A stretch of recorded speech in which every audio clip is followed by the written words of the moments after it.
Okay, so today we are working our side hip muscles, our side glutes, and a little bit of our back glutes.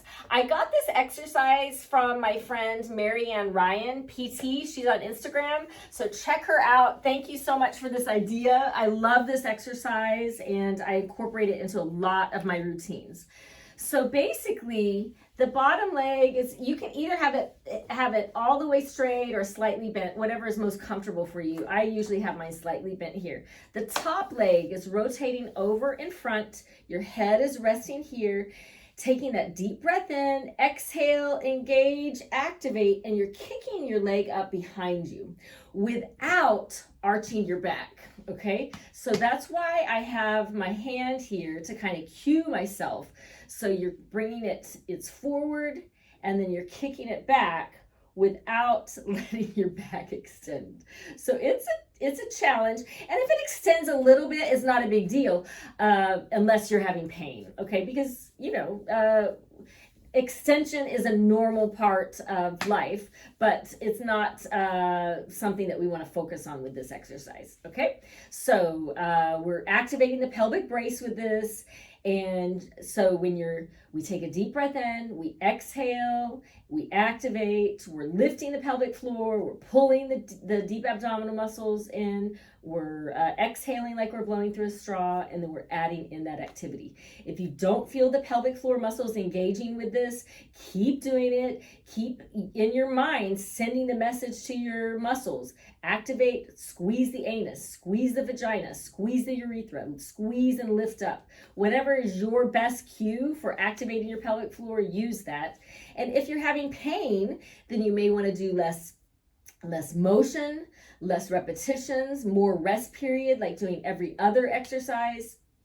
So there's a lot of ways that you can modify and still be able to do the exercise, but without pain. All right. And then ultimately seeing an in-person provider to evaluate you if your pain is ongoing. Okay, so deep breath in, exhale, activate, and that's what it looks like, okay? And that's your kickback. And so really controlling that leg and that hip as you go up and down. I like to think of a horse. Like for me, this reminds me of a horse kind of kicking their leg out back behind them. And we're going to do 10 reps on each side. So deep breath in, exhale, activate, and 1. Deep breath in, exhale, activate. 2. Good job. Deep breath in, exhale, activate. And 3. You may want to do this in front of a mirror or your phone on selfie mode so you can see yourself. Deep breath in, exhale, activate. 4.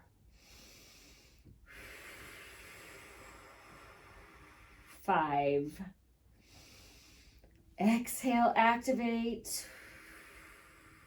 6. Nice and slow and controlled. Exhale, activate. 7. Exhale, activate. 8. Exhale, activate. 9. Exhale, activate. Woohoo! 10. Excellent. Okay, now we're going to switch sides.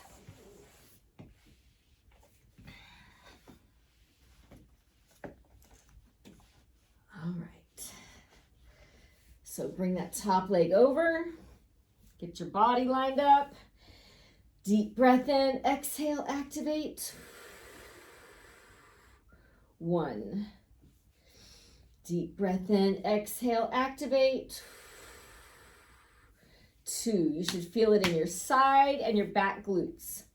Deep breath in, exhale, activate. 3. Deep breath in, exhale, activate. 4. Deep breath in, exhale, activate. 5.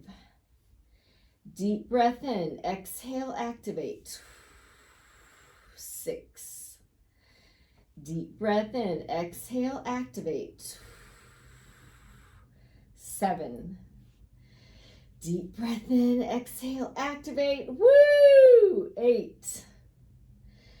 Deep breath in, exhale, activate. 9. Deep breath in, exhale, activate. 10. Okay, good job. Now for our stretch. And if you want to repeat that and do that 2 sets, that is fantastic. This is a really, really good exercise for your hip and your pelvic floor and coordinating those deep core muscles. Now what we're going to do is stretch the hip, okay? So your hip muscles attach kind of here at your pelvis and go and attach your hip flexor muscles rather attach on your pelvis and then come down to your leg.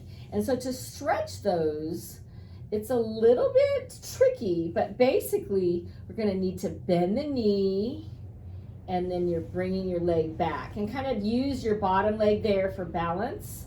And we're going to stretch 30 seconds on each side. This does require quite a bit of mobility here. So if you're not able to do this, there are some modifications that can be done. I'm not really showing them to you right now, but at the end of this stretch, I'll show you some in standing that are a little bit easier. Okay, so you're stretching 30 seconds. Try not to arch that back. You should feel it in your quads and the front of your pelvis. And if you're not, then bring that back a little bit more. Whoo! Yes.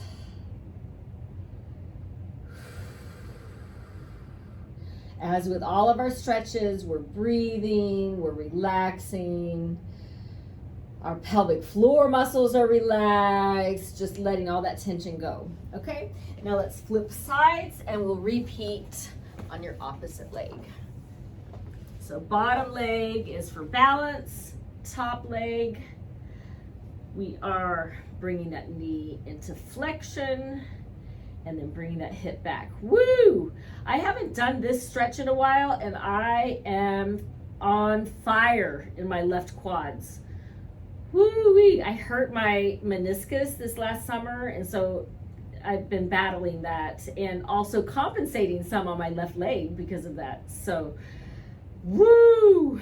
Breathing, relaxing. Remember, stretching into that, pulling that leg back some if you need to feel more of a stretch. Letting it go, letting the belly go, letting the pelvic floor go. And that's great. Okay, so now if you had a hard time doing that, so here's one possible modification. You can do it in like a squatting position. So stretching into it like that.